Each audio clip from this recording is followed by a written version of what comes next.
This episode is brought to you by Absolute Landscapes. Absolute Landscapes is a landscape maintenance company that focuses heavily on commercial property maintenance. Call today for information about the services we provide and how we can best help you. 803-427-5944. But yeah, I'm excited about this, man. I'm excited to hear your thoughts on some of this stuff. It's been, I don't know what, a month or so, a couple months we've been planning this thing out. So I'm excited to finally do it. Do you want to introduce yourself and kind of say a little bit about yourself to kind of preface this whole thing? Sure. Hello, everyone.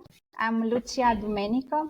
That's a Romanian name. My last name actually means Sunday. Okay. And what I do, I'm a life coach, and I have been trained in London, UK, with a coaching program, which is very good. It's called transformational coaching. And ever since I learned about coaching, I realized that this could not change only my life, but other people's lives. So I wanted to be part of that. And I specialize in efficiency and productivity just to create more time for us, mental, emotional space, and physical time to focus on who we are, what we want, stay in touch with our emotions. Because many times people stay in a job that they hate, or in a relationship that they are not happy with, or they feel okay, but the partner says, oh, you know what, I'm not happy, I want to divorce, I want to break up. And they are caught by surprise, but in fact, they did not stay connected to what was going on. They just went with the flow. Okay. So when you say productivity, like what would be the ideal person that you work with? Like, is there like an ideal person? Like, is this like a business person or like somebody who's just trying to like piece their life together? I mean, what would be if I came to you as like one of your coaching clients, what do you think would be a typical, I guess, goal I would have, or like a problem? Like, am I just trying to use my time more efficiently, or what would you think? Like, what would be like your, I guess maybe your ideal, well, not ideal because everybody's, I guess, ideal, but like your typical client, what would the situation they would be in? Or is there a typical? There may not be one. I don't know. There is no typical client. Okay. Well, they do have some features, and one of them is that they take a look at their lives and they realize they can do better, and it's in their power. People who don't believe it's in their power will not go to a life coach. Right. Okay, that makes sense. So specifically about the productivity, man, I feel like a lot of the things I do are productive, but they may not be. Like you hear things like just the basic stuff, like if you set a certain time to respond to your emails a day, every day, like, because what I used to do is I used to just, whenever I got an email, as soon as I saw it or text or whatever, as soon as I saw it, I would respond to it. But these days it's more like I have a certain time that I do that. And I don't know, it just seems to flow smoother that way. I mean, I don't know if that's a productivity hack or not, but it seems like it works better. But then too, like I find myself overlapping times a lot. Like if I know I'm going to go somewhere and there's going to be like a wait, like just say I go to Starbucks or a coffee shop or something and I'm waiting in line, I'll respond to a text or use that time to do something else. And I don't know, maybe I had the wrong mentality about that. Maybe that's not the way to do it, because what I think I'm doing is using my time efficiently, but maybe not. I don't know. It depends on, yes, you can multitask. The science shows that it is possible, but it depends what you do and which are the two tasks. And then the other thing is how often you do it. If you do not allow your brain to not necessarily get bored, but at least take a break, then the brain is like a muscle. And even if you practice a lot, you still get tired, and you know what happens to a muscle that is tired. And we don't want our brain to break. Just kidding. The brain doesn't break.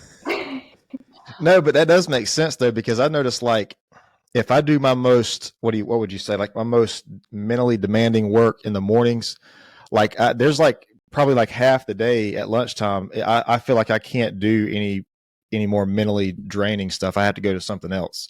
So, you know, as far as my job goes, I might do the most mentally demanding stuff early, and then after that switch to like the more physical side or whatever. Because I don't know. For me, I can't sustain that. They call it deep work. Is that right? There's like a couple hours of deep work or something. Yeah, but I don't know. Maybe I hear that like the peak of your productivity is like a couple hours after you wake up. I don't know if that's true or not. I mean, I feel like a couple hours. It takes me a couple hours to wake up, so I don't know if that's true for me or not. That's an excellent example. Again, I'll go back to the same thing. Know yourself better. It's something that was said in ancient times. Know yourself as being essential, because I'm a morning person. When I wake up, it doesn't matter it's 5 a.m. or 4:30 a.m. I had a period of time when I was waking up at 4:20, and I was ready to go. But if you are not, then you need to identify when is your best time to work and what kind of work you do, as you said earlier. So if right now in the morning, I like to do things that help me focus. Or is it that if I work out, is it going to help me to, after I come back, take a shower and then start work, is this going to help me? In theory, it should. In practice, I'm an example, it doesn't. If I go out in the morning and see other people, for some reason, they say this is how introverts behave, but it's just, I get tired. I'm already tired. Which means that ideally, yes, it's great to work out, but maybe just do some stretching or exercises at home.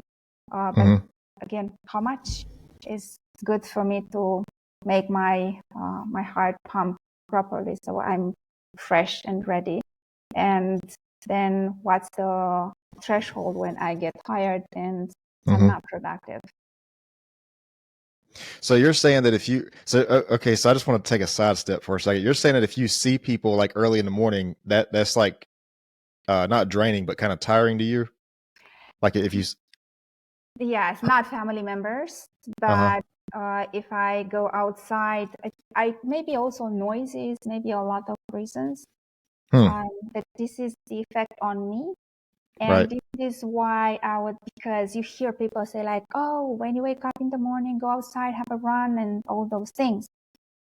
Yes, that's great. Try it out and see how you feel. And then you decide. It may work. Right. Maybe it's the best thing for you. But if it's not, it doesn't mean the person has a problem or they are broken or whatever, because this is one of the things that are going on. If you do not wake up at 5 a.m., then you don't want to be successful, which is, from my point of view, not the best thing that you can tell someone. If you want to help them, just help them identify what's their own pace, their own pattern when they are productive. I know people who are super productive starting with 7 p.m. And they can go up to, I don't know, 12. Yeah, but I guess that's the whole thing, though, is just finding out what works for you. Because people say, you know, to wake up at 4 a.m., 5 a.m. But if you wake up at 4 a.m. or 5 a.m. and you feel like you can't start until 9 a.m., then, like, you know, what's the point, you know? So I guess it kind of is, you know, it depends on the person. Because me, it's much more likely that I would be the person that is up working at midnight than up working at 5 a.m. I mean, at 5 a.m., dude, there's like, I don't know if there's many things good that happen in the world at 5 a.m. Like, the world doesn't even exist to me at 5 a.m. Like, so I woke up at like 7:30 a.m. this morning. I wasn't awake until like 30 minutes ago, you know, and that's like 4 hours ago or 5 hours ago, whatever it is, almost 5 hours. So yeah, I guess it just kind of depends on the person. I guess that's the whole thing here, is just you have to find out what works best for you. Because I do feel that, you know, yes, my morning, whatever that is, if that's 9 a.m. or 10 a.m., a couple hours after I wake up, that's when I feel like I'm the most productive. But some people, like you said, might have that early, like really early morning, productivity spike. I guess it just kind of depends on the person. But I mean, too, you have to think like, I can see how that would work for people, because if you are up at 4 a.m., if you're working like by 5 or 5:30, like there's probably zero distractions going on at that point. Nobody else is up. Like you're just up kind of doing your thing. And then whereas in my situation, if I feel like I'm doing something at midnight or close to it, if I'm working, like I've already had all the stressors from the day, they're kind of like they're just kind of lingering around. And it makes sense that people could be productive. I couldn't see it for myself. I could not be that productive. Not at 5 a.m. I mean, but I will say this though. There was a time I was waking up at like 4:30 a.m. I would work out before my day. And that was different. But at that time, I didn't really have my workload wasn't as mentally demanding as it is these days. So I don't think I could have done it that way back then. But that 4:30 morning is something different, man.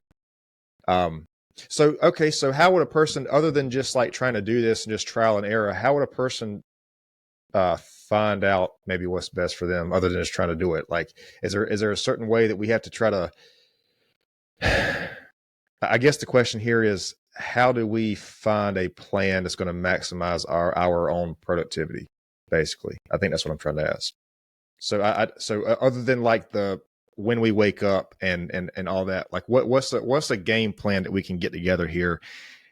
Like when we wake up, and then after that, at what do we need to plan?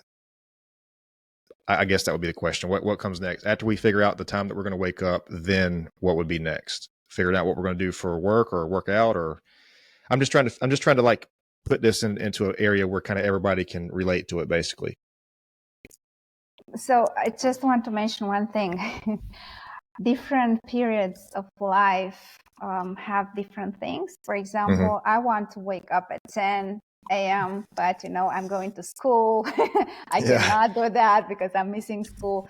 So sometimes we can do that. Or like new parents, they have a baby. I mean, you no longer decide when you wake up. Right.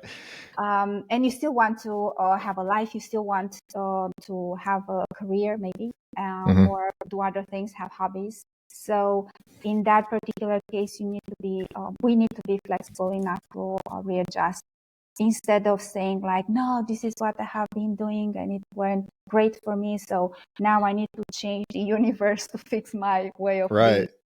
It doesn't work like that. Coming back to what you asked, it depends a lot on,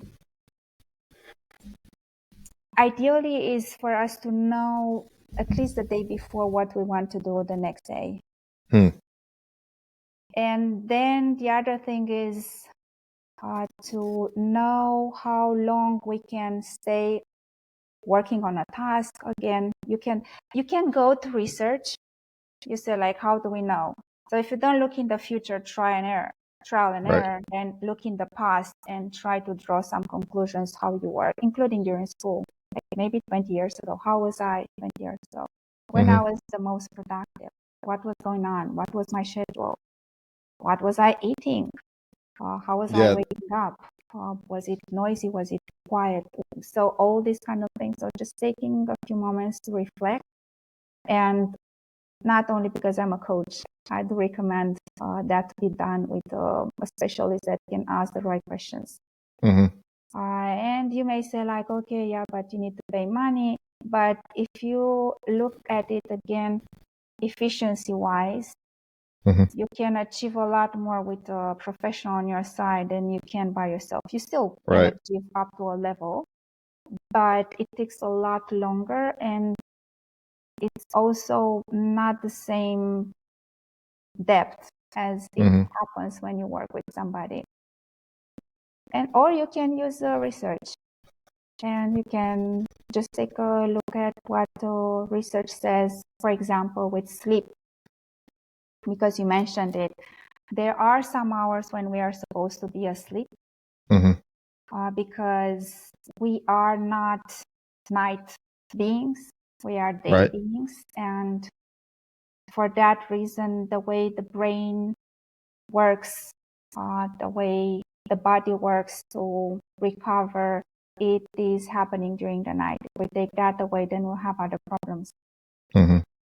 So let's say if Michael is a night person and he works best from 7 p.m. to 12, then he may say like, okay, but if I finish at 12, then it takes me an hour to get ready for sleep, which makes sense. Mm-hmm. But instead of saying like, oh no, Michael, you need to wake up at 5 a.m. That's what successful people do. It's a good idea to say like, okay, give it a try to see if you can do 11:30, and maybe start instead of 7, start 6:30. And if he can achieve that, and just let's say finish at 10 p.m. and then do his. Some people get to sleep faster. He can do it in half an hour. Other people need an hour or even more. So if that person is helped to get there slowly, everyone has their own pace, then noticing what's going on can bring additional motivation. So if I see that something works for me, it doesn't mean it's easy to change my behavior, Right. but I am motivated to do it. That makes sense. I want to backtrack for a minute. You mentioned diet, and I don't think people understand how important diet is as far as how your diet affects you mentally. You know, if you eat bad, you're probably going to feel bad, generally. But if you eat cleaner, healthier things, you're going to feel better generally. That's been my experience with that. You talked about sleep though, and this is like so important. I don't think this gets enough attention. I'm sure you've heard of the circadian rhythms, which is basically your body's natural. It's your body. Somebody fact check me on this. I want to make sure I'm. Well, I can screen share. I was going to Google it and look it up, but I'm pretty sure this is right. It's your body's natural clock, but it works off of temperature. So it doesn't necessarily happen at 4 a.m. But let's say if you wake up pretty consistently at 6 a.m., your body's lowest your lowest temperature as far as your core body temperature is going to be lowest about 2 hours before that. So about 4 a.m. if you wake up at 6 a.m. And then as you go through the day, your temperature rises and then it peaks in the afternoon and then falls.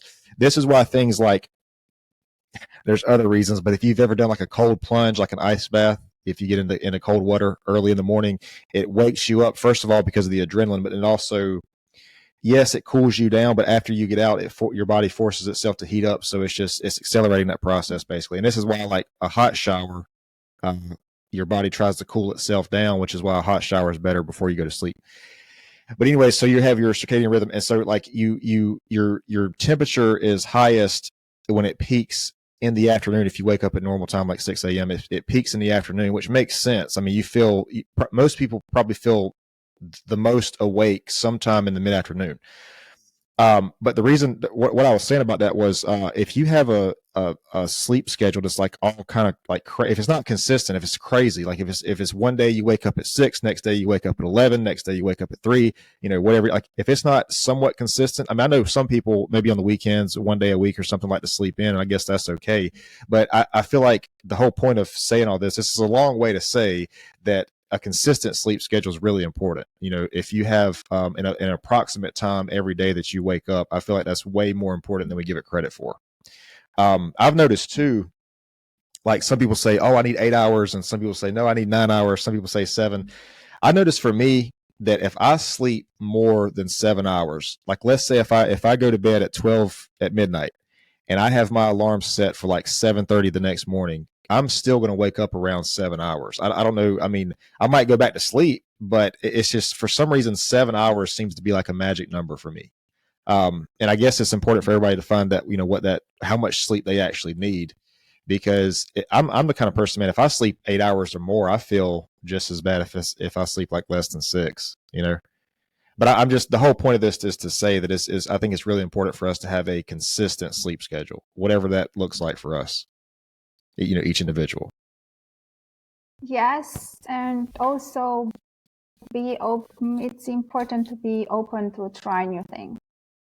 Mm-hmm. And one of the things is with sleep, so many research. Yeah. some say support what you said. They say it should be 7 hours. Others say between 7 and 8.5. Others say different things. I remember, and I think I told you last time when I talked, reading about the research done with basketball players. I don't know if it was NBA or anyway, they were athletes, and they said that the only change they obviously they agreed to participate in the research, and they agreed to sleep longer, probably an hour longer or something like that. And they noticed that they did better. So you will say like, okay, because they were professional athletes, they would use that time practicing or going to the gym to get in shape. So why sleep helped them? That was the only change they did. No change in nutrition, no change in other things. The only thing they did, they just slept longer. It depends a lot on what you do when you are awake. That will dictate a lot on how much sleep you need. For example, if you need to study a lot, your brain needs time to process that. I haven't read it anywhere. It just makes sense. Yeah. If you work a lot and your body is tired, sleep helps the body recover. Just give you an example. When we have a cold, what we tend to do all the time, except sneezing and Sleep. everything. Yeah, I mean, no, but it's almost like your body. It's almost like your body like wants to force you to do that. I guess because you need it. Yeah, it helps the body. So again, are we willing and ready to listen to our body and allow ourselves to try something different, and ideally try something different that we know based on research or our own past experience that is better, not something that's worse. right. There's I'm looking for something I can screen share right here. You mentioned something that I want to pull up right here, and I want to make sure that I'm right. I can show you this once I get it pulled up here. You mentioned something about studying and how much sleep we need from that, because what I'm getting at here is I'm pretty sure the brain is like 8% of our body weight, but it uses 20% of our calories. And oxygen. Right. Let me see here. I want to screen share this with you. I don't necessarily have anything yet, but I'm looking for something. But yeah, I mean, that is important, man, because if we have, like, can you see this, by the way? Yes, I can. Okay. So I'm looking for brain calorie usage. I'm looking for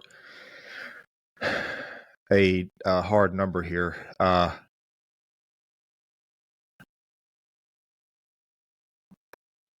There's an interesting fact with sleep. Apparently, if you would take breaks, so you study and you take a break and you go either deep relaxation or you have a short nap, that helps a lot with retention.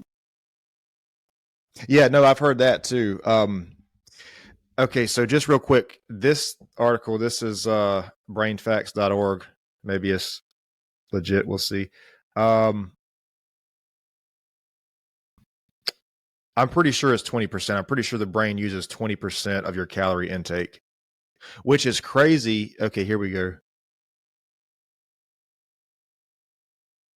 This says 20 to 25%, looks like. But that's crazy because you would think that your muscles and your, everything else uses, but like if the brain is however big it is compared to the rest of the body and it uses 20%, I'm pretty sure. Have you ever heard like chess players, they burn, like when they're in a chess match, they burn something crazy like 1,000 calories or something when they're in like an intense chess. I mean, it's just crazy to think that your brain uses that much, and you have to, first of all, sleep replenishes and repairs everything in the body. From if you ask anybody in fitness, they will tell you how important sleep is to your fitness. Like if you're trying to build muscle or whatever, because it just helps your body recover. But for the, like, if I don't sleep enough, if I sleep like 5 hours or less, it's almost always the effects I feel are more mental than physical.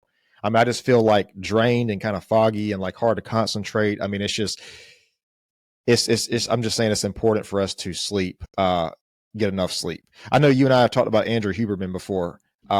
And he's got some great, like he's got some like 10 episodes on sleep.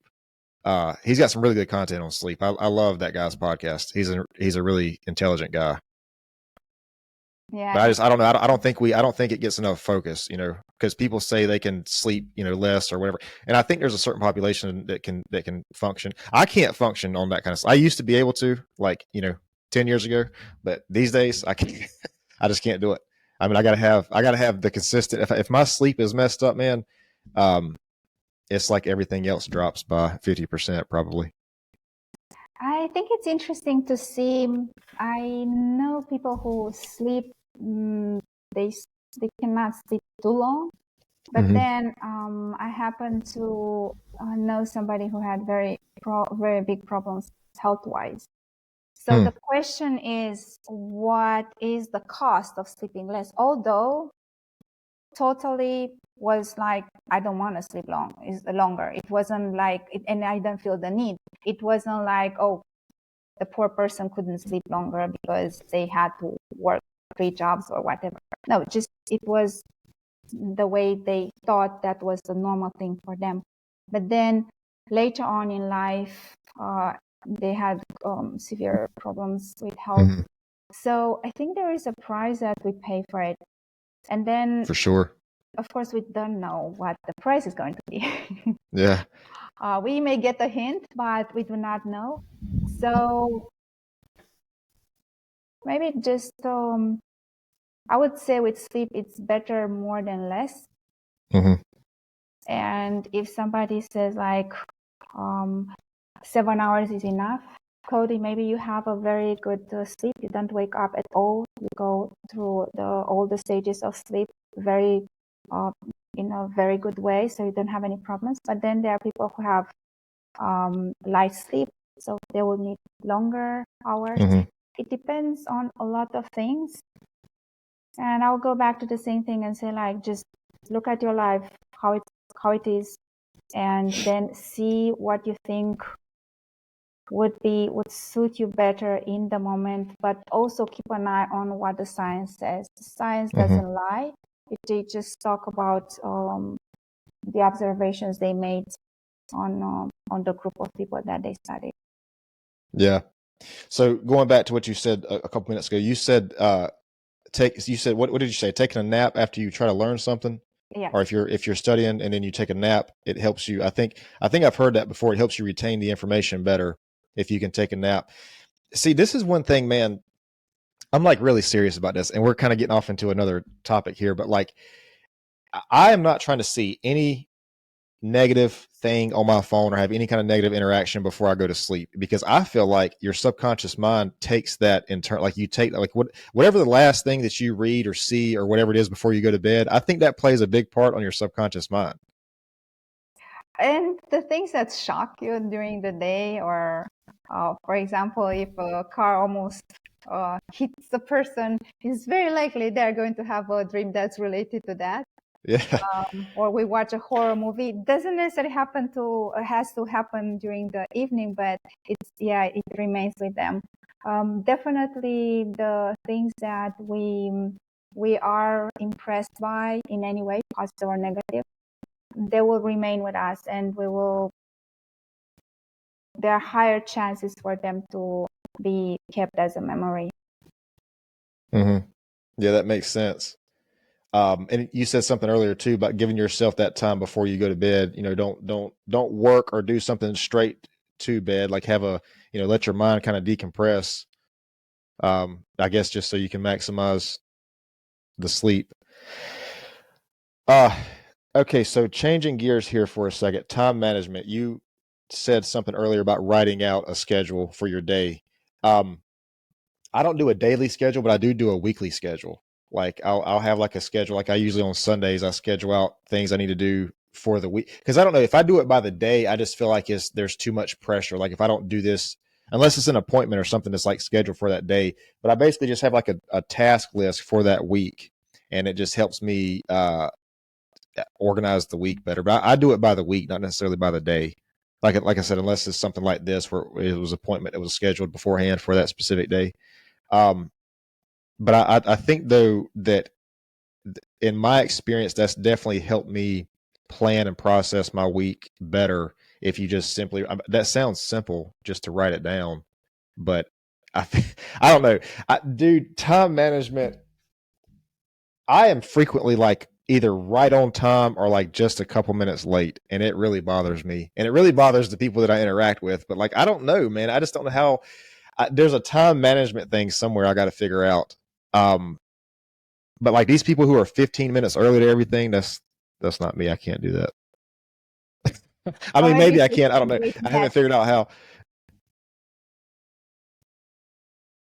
I just haven't figured out how, so I don't know. So if you can help me or other people like be on time with the time management thing, because I don't know when people say time management, like what does that even mean? Like because I plan it out. Like I plan, okay, if I do this, this, and this, it's going to take this long. It takes this long to drive there, or whatever. And it's like still, man, it's right on the dot. Like I'll walk in to a 9 o'clock appointment at 8:59. I mean, it's just like. But then if you look back, let's choose an example. And the last time you wanted to be a bit more earlier than a minute. Think about it. What happens? So when you schedule it, do you schedule it also with potential things that may happen? So while you're driving, you know that the traffic should be in a certain way, and normally it would take you, let's say, 45 minutes. But then maybe somebody jumped in front of someone else and they're just yelling at each other. That may take a while. And then like all those things that are not under our control, people who are on time, they schedule time for that as well. And if they are there too early, because it can happen. So especially with medical doctors, I am very early, at least 15 minutes. Because if you miss it, then next one may take a while. Right. And if I go there and I have, let's say, 15 minutes, 20 minutes, then I make sure I have a book with me, or maybe I reply to some messages, or maybe I listen to something that I wanted to listen to. So I don't feel that's a waste of my time. But if we go somewhere and we're like, nah, I need to be there on time, but otherwise it's just like I'm wasting time, then it's obviously, why would you be there earlier? It makes no sense. No smart person will ever choose like, oh, I like to waste time. Let's go there earlier. Well, see, that's my problem because I feel like if I have an extra 5 minutes to fit something in, I'll do it. And I think that I'm being productive, but really I'm just like cutting it so close to being on time to the thing. It makes way more sense to do it your way, like get there first and then do the other thing to fill in the time. But like, I don't do it that way. It's like I try to fit in something as I'm going, and it would make much more sense if I just got there 15 minutes early and then done something else until the time, for the thing. But I don't know, man. I just, because I have a thing about like I don't like feeling like I waste time. Like I feel like there's a lot of things that I try to overlap. Like I drive a lot. I listen to podcasts or something while I'm driving, or I make a lot of phone calls when I'm driving, hands-free phone calls. And so like I just try to overlap a lot of time because I don't like feeling like I'm just idling, just kind of not doing anything. But doing it that way, I feel like puts myself in a position where I could potentially be late, or something happened and now I'm late or whatever. Let me ask you something else. What about the stress level? So when you are like, oh, I have 2 more minutes, I need to run for it. How do you feel? Okay, so if somebody's with me, they get irritated and stressed out. Like, but it doesn't seem like, I don't know, I don't seem to get stressed about it. Because I'm usually like right. When I say right on time, I'm usually, now if it's something like really important, like you said, like if rescheduling is not necessarily if it's not easy to reschedule, or if it's like a really important sales meeting or something like that, I mean, I'll tell you what I do is I tell myself I'm going to be there 15 minutes early, and I'm usually like 5 minutes early, and everything's good. But I'm still like, I'm telling myself I'm going to be there 15 minutes early. I'm still technically late, but I'm on time to the appointment. The only reason I'm on time is because I told myself I'll be there 15 minutes early, and I was 10 minutes late to that. So now I'm 5 minutes early to the appointment. So I mean, it's kind of like I'm kind of cheating, I guess. Maybe not really. I don't know. But no, to answer your question, it would be a lot less stressful if I could just like be there, like I won't say I'm necessarily stressed about it, but if I could just like be there and not have to worry about it, like I'd probably save myself, some anxiety points for sure. Then it's more about looking at the win versus the loss. So if I am there earlier, what I'm going to win is also I feel more relaxed. Mm-hmm. And it depends what the meeting is about. For example, I asked you to meet 40 minutes later. Mm-hmm. I was actually here long before, but it allowed me to take, I wasn't sure. So the 40 minutes that I asked you was just to buffer, to make sure that I have enough time to eat something. Right. But in the end, it proved that I scheduled it okay from the beginning and it was fine. But I didn't want to rush into our interview and not be able to focus. So it allowed me also to take a bit of time and to write some things, and not necessarily that I prepared, I wrote a novel and I'm ready for it, but at least like some ideas, and start focusing on our conversation before we started. Mm-hmm. And then my question to you is like, how did you find me when I joined the meeting? You said, how did I find you? Yeah, like, was I relaxed? Was I stressed? Was I Well, you didn't seem stressed at all. No, you were like pretty relaxed, I feel like. Yeah. So that matters. If I would have just rushed through the door, just sit down, like, do I have enough time to open my laptop?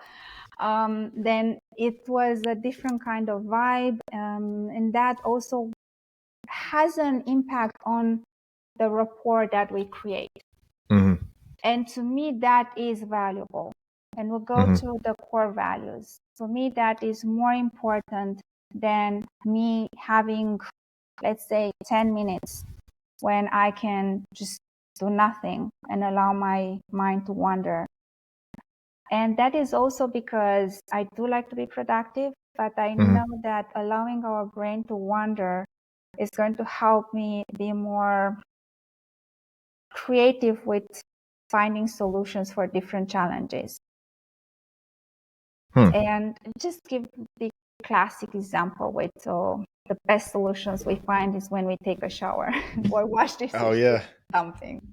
Yeah. So Or apparently, drive. Like, yeah. I think there's different brain waves, like alpha, beta, theta, or whatever. And I can't remember which one the shower is, but you do get some pretty profound like ideas in the shower, I feel like. And I think it's and also when you drive too, it's like you zone out, and it's I forget, I think it's the alpha brain wave state, and then watch TV or something like that, your brain's in a certain state. But I don't know, that the stress, man, the stress is a tricky one, because I don't feel like those things stress me out maybe the way they should, because the reason I say that is because it doesn't feel like it I don't know how else to describe it other than so when I feel stress, it's like the stress kind of like takes over your body, your physiological body. Like there's signs of stress.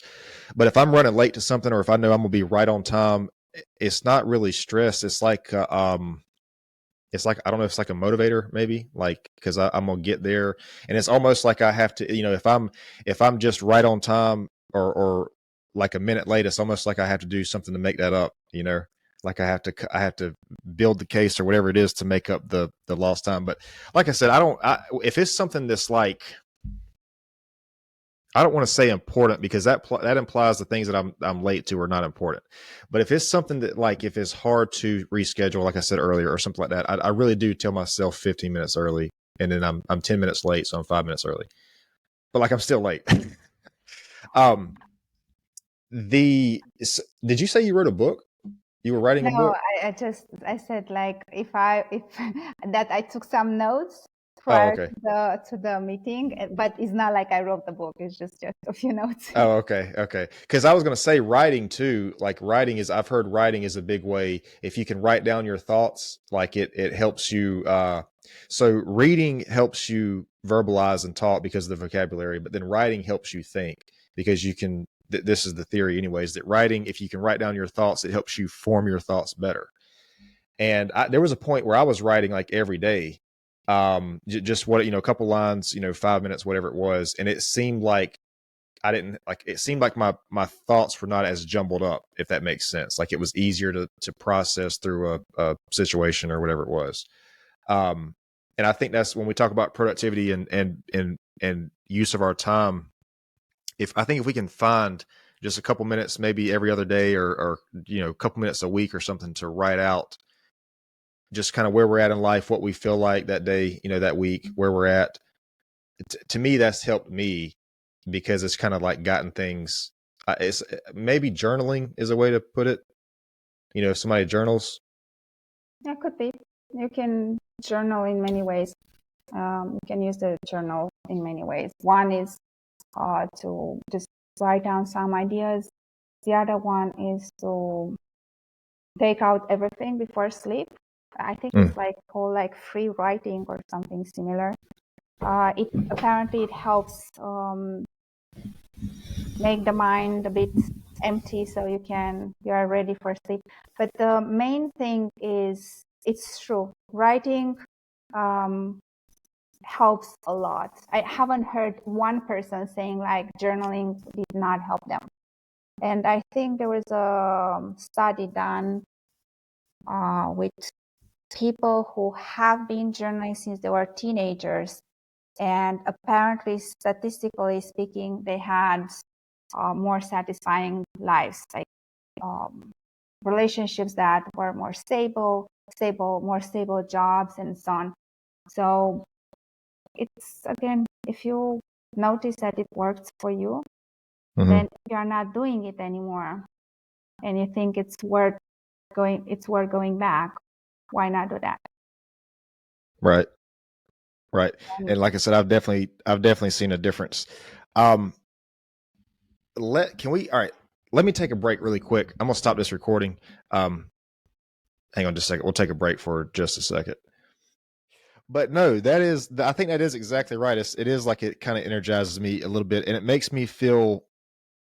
does make me feel more present, but it's also like I mean, like I said, I don't want it to sound like I'm purposely stressing myself out, but I know that I'm there and I do have to be present, and I have to I don't know how else to say it other than it energizes me. It gives me energy. But I guess that's the way I react to it, because I could, like I said, like, and it also, it depends on what the stressor is. If it's something minor, it's a very different reaction than something like major. But even when it is major, I've still felt like, okay, there's something I need to do here. Like I have something I need to do. And I don't know if that's something that I've done voluntarily or if that's just a personality thing. I mean, I don't know. You know, I would certainly hope that everybody, whatever stressor they handle, has the ability to do that. But I've just known, in my life and things that I would consider stressors. That's how I felt. You know, um, and I don't really know where that comes from. But yeah, to answer your question, it does energize me. It makes me feel more present. And so I don't know, maybe that's why I do it. Like maybe that's why I purposely do it. Maybe it gives me an edge. I don't know. But this is curious, man. I've never thought about this until now. I'm gonna have to do some soul searching on this one. yeah, definitely, whatever we do, even if it's bad for us, there is something good out of it. Mm-hmm. And it's once it becomes, it comes to our conscious mind and we are aware of it, then we can make a decision. We keep it or we drop it. Mm-hmm. You can decide to keep this because you are not late. So as you said, if you are like 10 or 5 minutes late, that's a different story. But if you are 3 minutes earlier or literally on the dot, that's not being late and it's not disrespectful. Some Mm-hmm. people say like if you are not 10 minutes earlier or whatever, 5 minutes as you said, then you are late. But the schedule was, let's say, at 5, right? 5. Mm-hmm.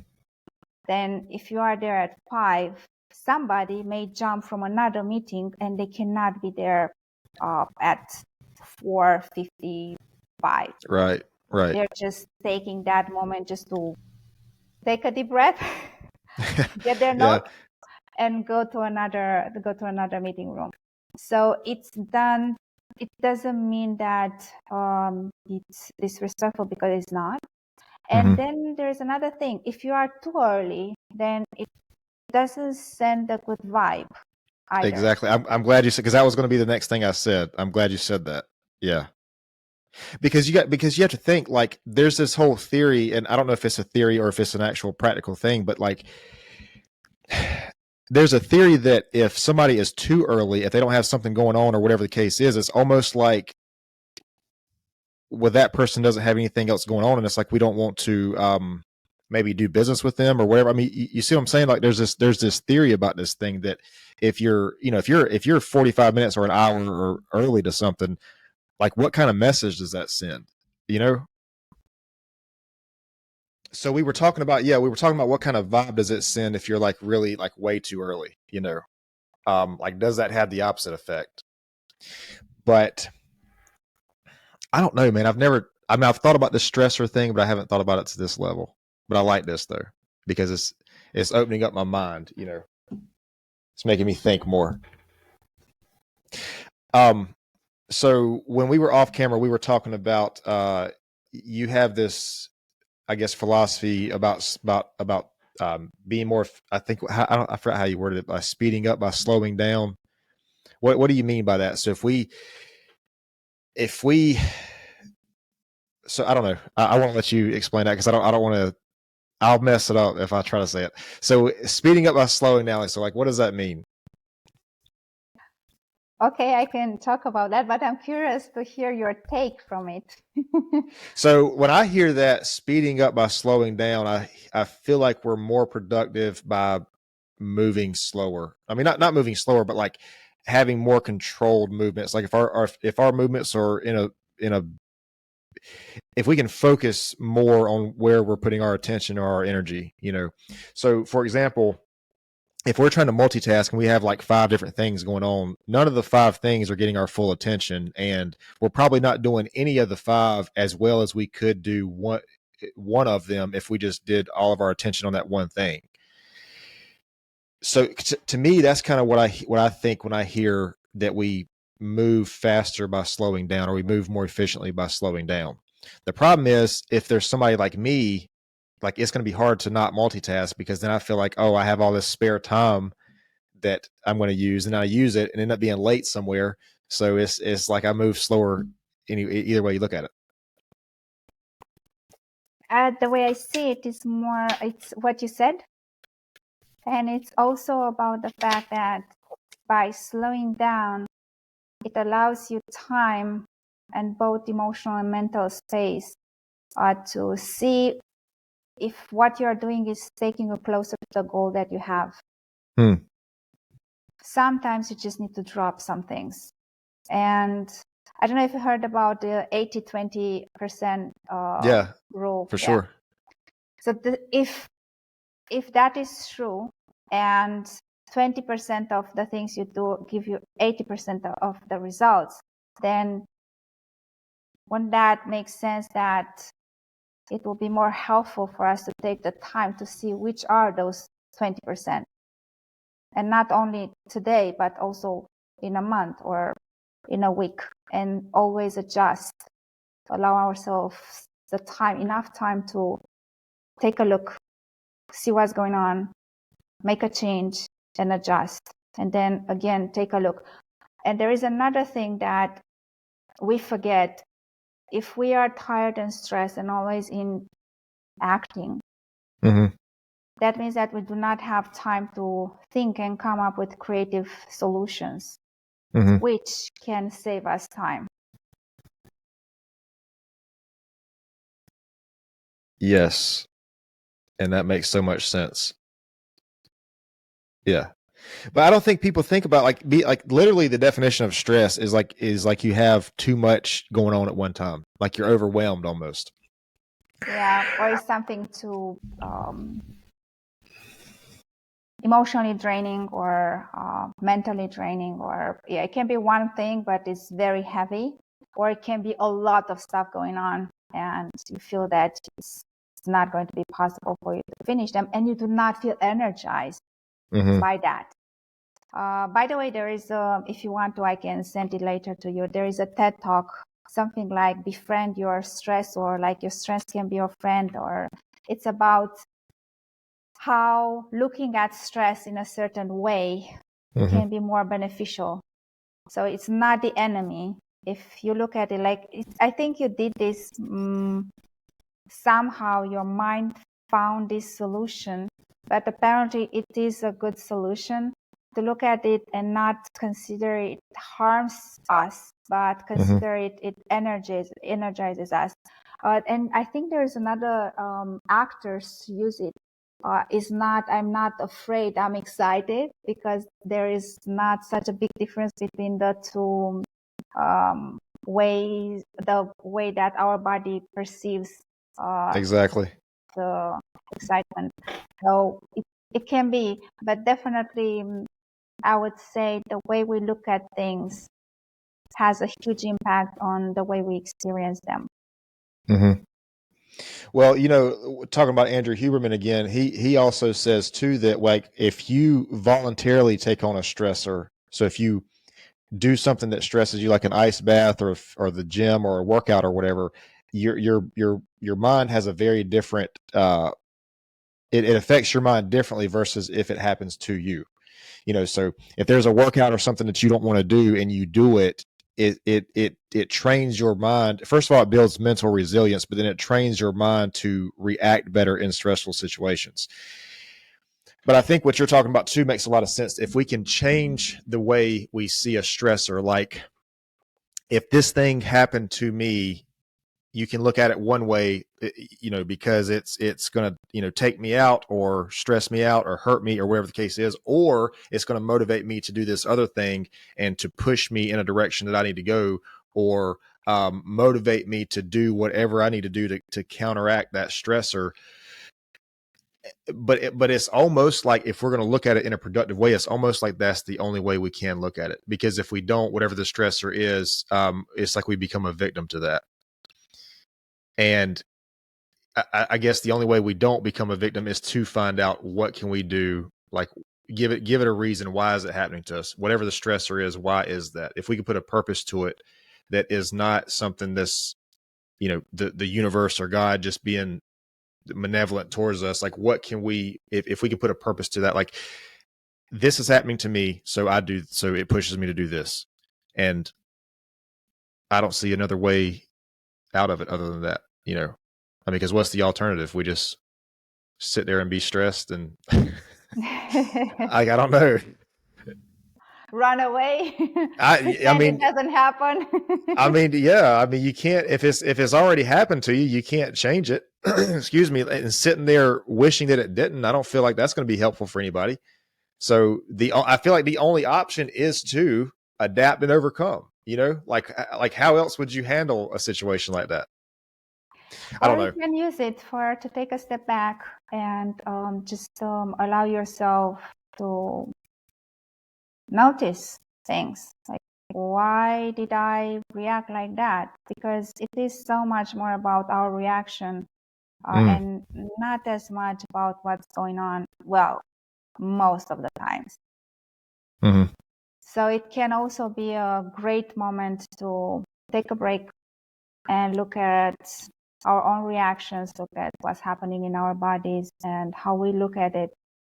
And after that, we can make the decision like, okay, let me see what solutions are out there. And other times we don't have time for that. So we just jump into the solution mode. Yeah. Well, I mean, and I'm a big believer in that too, that life is not about what happens to you. It's about what you do when what happens.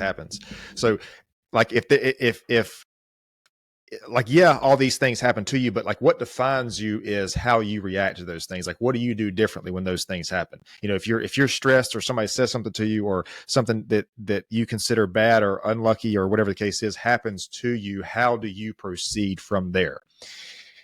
Because I think that's what makes you who you are, or like where you go in life. You know, I mean, if every single thing is negative and every single thing is like you have no ability to overcome it, then that's going to drastically push you in a certain direction of life and end up and basically affect who you become in life, you know. Or if you take the stress, or if you learn from it, if you try to overcome it, or if you try to, you know, use that as motivation for something else. I mean, I could be wrong here, but I feel like that plays an important role on who we become, you know, 3, 5, 10 years down the line. If we do that um, every time we experience that. But like I said, I could be wrong. I mean, If you look at examples, I would support what you say.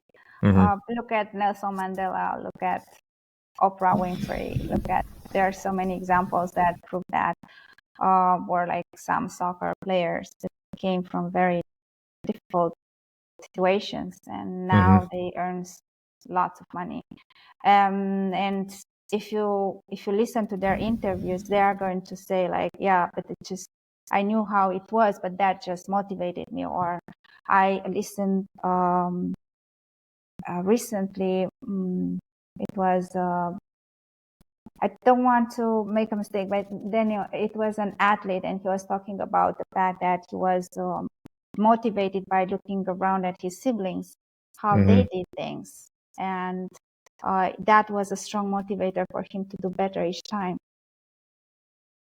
So it's if you look at these successful people, I would definitely say that your theory is supported by those examples. Yep. But I think what makes those people different is the meaning they gave to it. You know, whatever their suffering was, whatever their pain was, they gave it a meaning, and they transformed from that. You know, and we could easily go the opposite way too. We could easily develop the victim mindset. And this is, I've talked about this for the last couple episodes that I've done with people that have been around this topic. When you see things this way, that changes the way you see the world. If you have these things happening to you and you come up with this mindset about, you know, you're a victim and like bad things always happen to you and nobody likes you and, you know, you're just unlucky and you can't do all these things, whatever, that changes how you see the world. And then so when you go out and interact with the world, other people or whoever, that you have that mentality. So somebody could be having a really bad day. You know, they had a flat tire this morning and they're arguing with their spouse or whatever it is. And you come across this person and that person says something or does something or gives you the eye or whatever it is.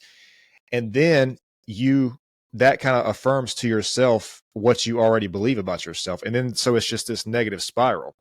But if you have the opposite mindset and you say, oh, well, these things are happening to me, but this is what I can do to change it. And then you go out in the world and you experience that same thing. Oh, well, this person, maybe they has something going on that day. It's really got nothing to do with me. You know, maybe they had a bad morning or whatever. And it's just, I think it's important for everybody to understand, man, that the way it sounds so simple and it sounds so cliche and it sounds so, what's the term that you would use for it? It sounds so, motivational speaky, but it's like the way you see the world affects the world that's around you. Like how you see the world affects like the world that you see. Because if you see everything in a negative light, you're going to experience negativity everywhere. But if you see it in a positive light, you're going to experience positivity.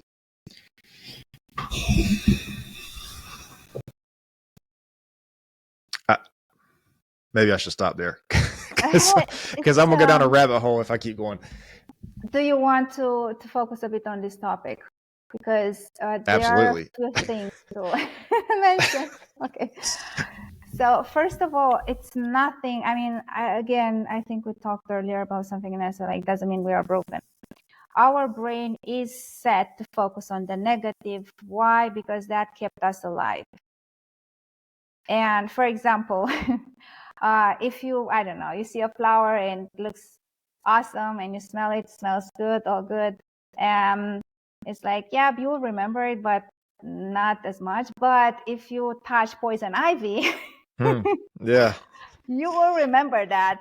But then you ask yourself, like, okay, smelling that flower did make me live 10 years more, or staying away from the poison ivy will Yep. help my life, or like, yeah, definitely that's has a huge impact on us. So it makes sense. So I just want to say to everyone who is listening to this or watching, it's okay. So if you are focused on the negative, it's okay. You have the, I mean, it's okay to, that this is the way we are wired. If you want to make a change, that's going to be better for your life, because Yep. at the end of the day, we are all going to die. I'm sorry, I just gave you bad news. Yeah. But it depends how we live. It depends, like, if I need to live, let's say I'm 42, so let's say that I'm going to live to 90.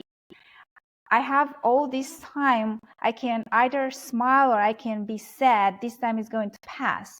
Which one I'm going to enjoy more? And the Right. people around me, will they be happier if I'm always upset and angry at the world or feel like a victim, or they're going to be enjoying more the time spent with me if I'm smiling, acknowledging when bad things happen, and just trying to figure out and do better for myself and others. But at the same time, look also at the positive. And you said that earlier, that the world changes. So one thing, the friends that we have and the people that we have around us are going to be different. Two, if I'm super upset and I go and ask support from a colleague and I bring a very low vibe, next time when they will see me, do you think they will be more willing to support me or less willing? Nope. Less willing. If I am super upset and I yell at customer service, they did wrong, definitely, and I want to chop their heads. Will they be more supportive, or will they be more supportive if I say, take a deep breath, or even more, and then just say, like, okay, let me find this. I want to solve this situation, and say, like, okay, how can I solve this? And say, like, I can understand that it's not your fault. It's or something happened and it's out of your control. But what is how could you help me? And I can tell you, it happened to me as well. I'm not immune, and sometimes I'm like, yeah, I go with the natural tendency and say, like, I can't believe you're doing this and you're still in business. But other times I remember that I just say, like, I want to fix this. If I want to remain with the company or not, for me in this particular moment is more important to get their full support, and maybe they came up with some other ideas and they'll be more willing to share that, if comparing with the situation when I yell at them or I'm just saying, like, you're not doing a good job or anything like that. And I did, for example, I had a recent experience with a company that was hosting. I bought the domain and the hosting, and it was not a great experience. So I decided to completely drop them. And they continued to send me emails to renew it. And I just kept on sending them the same email saying, like, and I sent in at so many departments. And in the end, I'm like, and these people are in business. And in the end, they literally told me, like, yes, we cancel, because, at the beginning, so when this happened, there was, like, I had 2 domains. I wanted to keep one. Do you think I kept the second one? With this company that you're talking about? Probably not. No, I gave up on everything. So they lost, I mean, it doesn't matter too much for them, a client, but then, I don't know. It's like if somebody will ever ask me, oh, what company to go for, I would definitely say these ones, don't do it. This was my experience with customer service. Mm-hmm. And I just literally sent an email and said, please cancel everything right now. Like, I Mm-hmm. don't care. I don't want to ever work with you. It's like, this is not okay. But then there are moments when I wasn't using it, so it didn't affect me. But then there are moments when you really need it. Until you make the transition, you need to find a way to work with them. Mm-hmm. And then there are moments when it just happens once, and you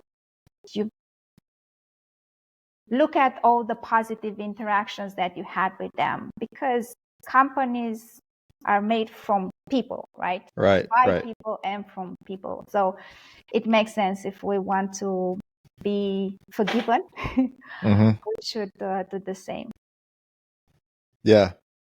Yeah. Talking about sales for a minute, man, almost nothing guarantees that I will work with a company like somebody like almost forcing a sale. Like if you tell somebody that you're not interested in something and that you don't need their services or whatever, but they continue to pressure you, that almost guarantees that I will not work with that company. I mean, and this is for anybody that does sales. If you're trying to sell me something, man, like just know this, that's almost a guaranteed, like, no. Because I had somebody, you talking about a story that you had, I had somebody a couple days ago call me about health insurance. And I explained to him that I wasn't interested. And then somebody else from the same company the very next day called me and said, hey, I know my coworker called you yesterday. And I'm thinking to myself, well, I'm going to tell you the same thing I told them. I mean, as far as I'm concerned, you guys are wasting valuable time that you could be going to look for somebody who is interested. But now two separate people from this same company are calling me using resources, time, and energy to do what? Turn a no into a yes? I don't know. As a salesperson, like if I try to make a sale, I have zero interest in turning a no into a yes. The first thing I ask people is, are they satisfied with the service they have? If they say yes, then I thank them for their time and we both move on, because I just don't think you should try to turn a no into a yes. First of all, second of all, I'm not in the business of taking food off of anybody else's table. If somebody's doing a good job providing a good service, like I'm not going to like go in the back door and try to, get that person's business. If they say they're not happy or whatever, then it's fair game as far as I'm concerned. So okay, so I want to mention this really quickly. You talked about the victim, like a victim mindset, and I want to. This is kind of what I was saying earlier, but I just want to make sure this really hits home, because anybody I've ever met who I would say has this victim mentality, like everything happens to them, everything's out to get them, whatever, that mindset perpetuates itself because these people, when they act, first of all, in my experience, people with this mentality, it's like they're always trying to get something from other people. Like they're trying to, maneuver their way in and get one over on somebody or whatever the case is. And that perpetuates itself, man. And if you do that to people, whether it's a company or a business or, asking people for money and you never pay it back or whatever it is, if you do that and you have this, the mentality perpetuates, or the actions are perpetuate the mentality. So if you're trying to constantly manipulate people or constantly use people, and you feel like everybody's already out to get you, like you said, people are going to react to that the way you act around them, and if you need something from them or whatever, people react to that. And then, like I was saying earlier, it's just a feedback loop. And then so you just basically get deeper and deeper in this cycle. And then it's like, before you know it, the whole world's out to get you. And it's like, I don't know, man, you can't really, I think, in my personal opinion, people that you can't trust are people who have that mentality, and people who don't voice their, like, who can't say what it is they truly think, and they're only saying what they think because they think it's what somebody wants to hear. And the reason I think you can't trust people like that is because you just never really know what they want. Like you never really know where they stand. Like if somebody's agreeing with you on every single thing, then how do you really know where they stand? Just to get off on my little tangent for a second. And how you feel around them, because it comes to this. For example, with people who are always feeling they are victims, they don't even have to say anything. How do you feel around them? If you don't feel good around them, do you feel energized? Do you feel drained of energy?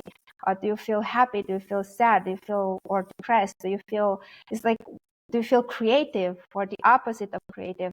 That's the normal thing is for us to avoid pain and go towards something that makes us feel good. Yep. And that comes it's valid in any area, including with our relationships with other people.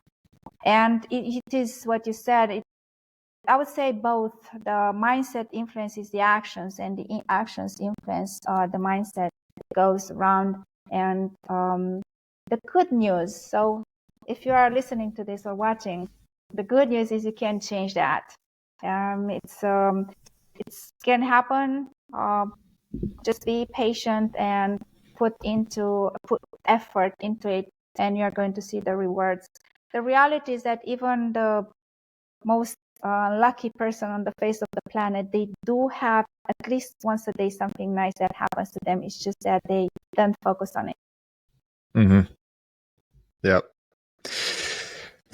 So I'm gonna have to wrap up shortly. I want to make sure I give you time for this. Do you have do you want to promote your business or a website or the social media or anything? Do you have any information that you want to put out there? Yes. So in case you want to, I do some free workshops on platform, but if you want to find out about that, and obviously they're free, so you can join without paying anything, and you see how I work. And also, if you want to reach out and try a coaching session, something that you are interested in, by the way, there is nothing that cannot be sorted out. In some cases, it's necessary different kind of intervention with a psychotherapist, but a good coach will tell you if it's a coaching topic or you need to address it with a psychotherapist. But no matter what it is, do not postpone it, because that is not only going to take more time out of your life, but also the self-confidence and the confidence that this can be solved is going to drop. So you can reach out, my name, Lucia Dumenica, either on Facebook, or Cody, if you can write it down, please feel free to do that, or LinkedIn, and Instagram is Life Coach Lucia. I don't necessarily use Instagram as much, but mainly LinkedIn and Facebook. Okay. And if you want to send me those links, I'll attach them to the video, wherever it's at. So it's video on YouTube and Spotify, and then everywhere else will be audio. And you also said you speak 3 languages? Yes, I do speak a bit of Spanish, but I do not have the coaching sessions in Spanish. I do speak Romanian, my native language, and English. Okay. I'm really trying to learn Spanish. I want to learn Spanish, and then once I get that kind of set, I kind of want to learn Japanese.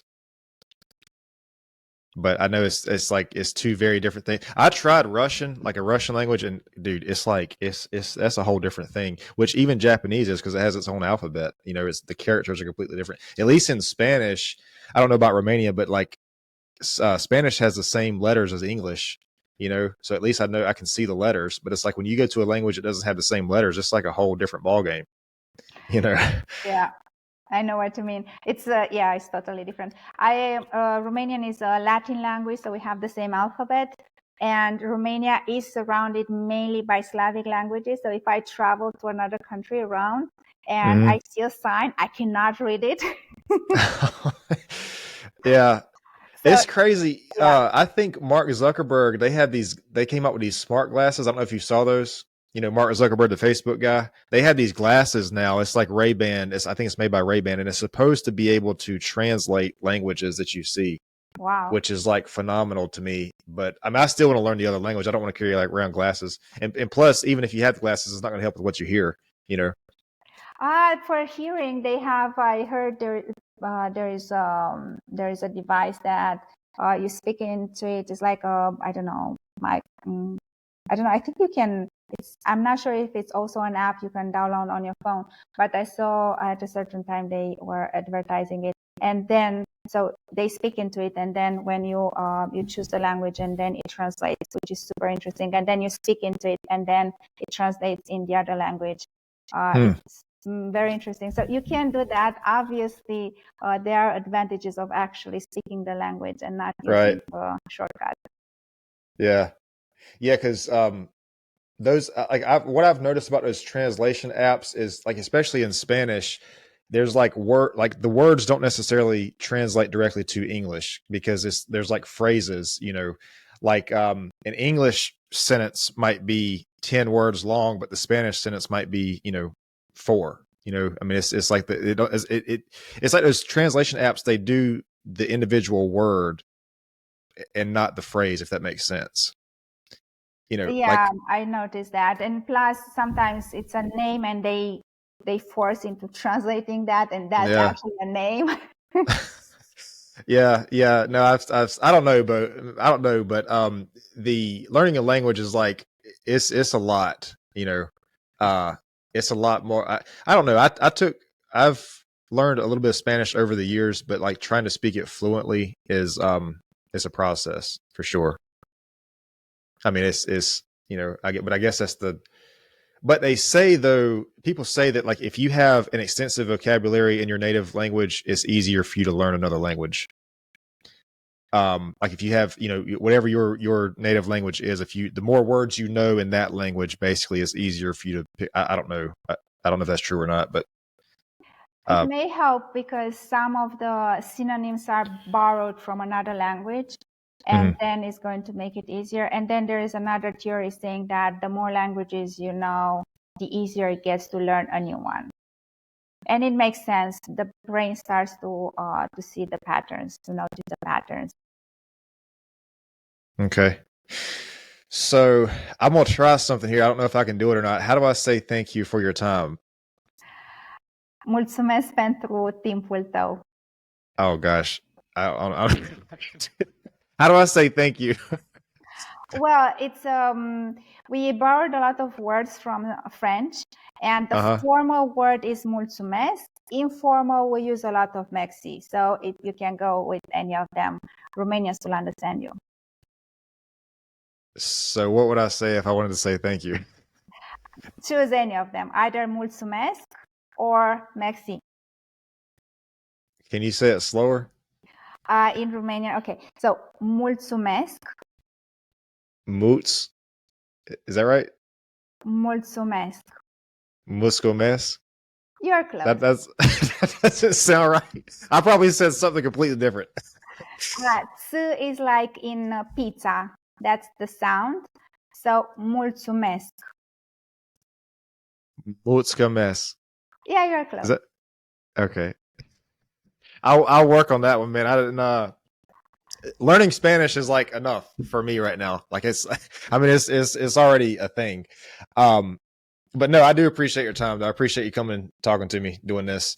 And if you want to send me all the links you have, I'll put it in everything, and I'll keep you updated. And definitely appreciate the insight and the wisdom. Maybe you don't think I'm crazy by voluntarily stressing myself out. I think it's a smart thing. Whatever works for you, and as long as it's not harming you, and it's not harming the people around or making them feel that you do not care about their time, which is not the case because you are there either on time or a few minutes earlier, and you found a way to somehow be more present and be more energized, I would say, from my point of view, it sounds good to me. But it depends how it is for you. And if there is something at the back of your mind that you're like, yes, but then look at it. But if you feel like overall you are happy, go ahead and enjoy the way your brain found to function when you are dealing with stress. Yeah, happy is a unique word, I don't know. I feel like I understand the way you're using it right now, but I just feel like if happiness is our main purpose in life, that's a pretty good way to be unhappy. Yeah, I know we're getting into another topic right now, but and it's, I would say, happy versus what people expect from you. So are you happy with it and you are not harming anyone?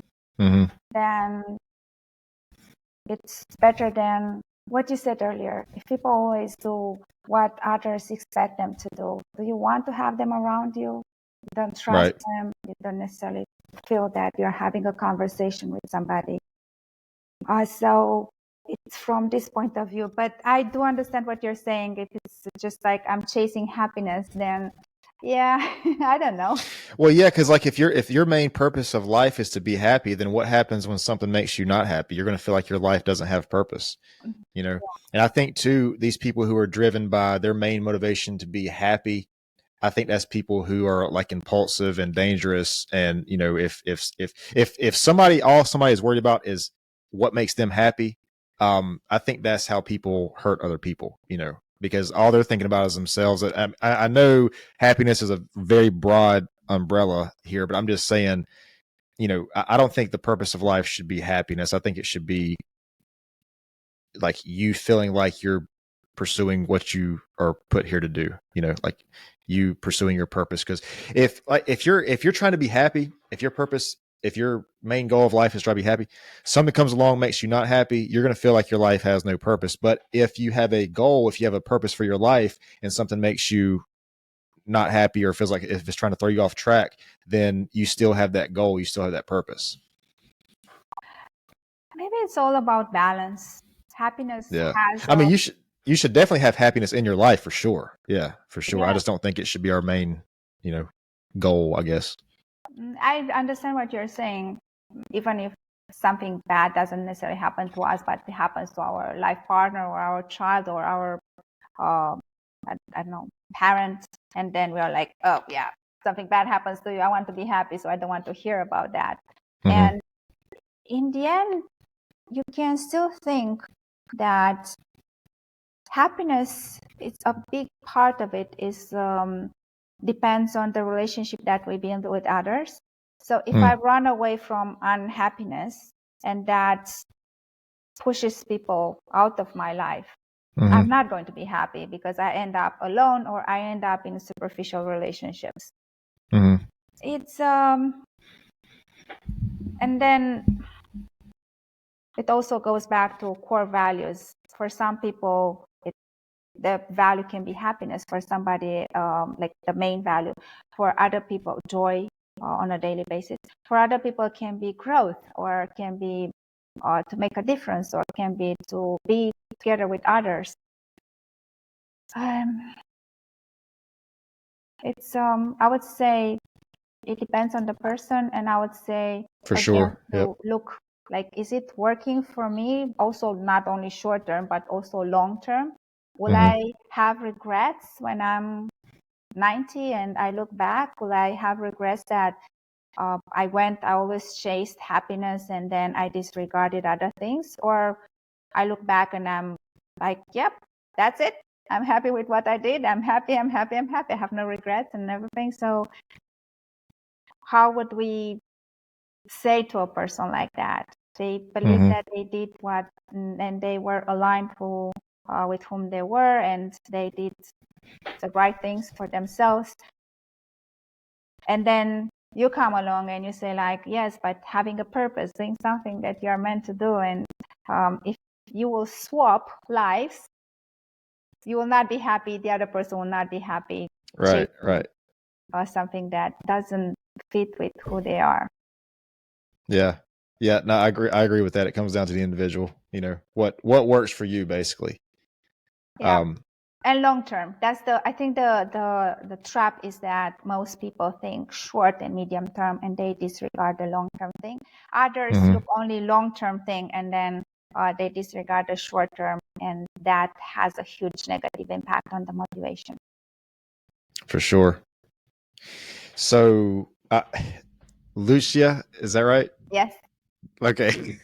Lucia, thank you for your time. I'm gonna end this. I'm gonna cut this video off. Let me explain to you the uploading process. But I do appreciate your time. It's been a good conversation. I got some soul searching to do on this stressor thing, I feel like.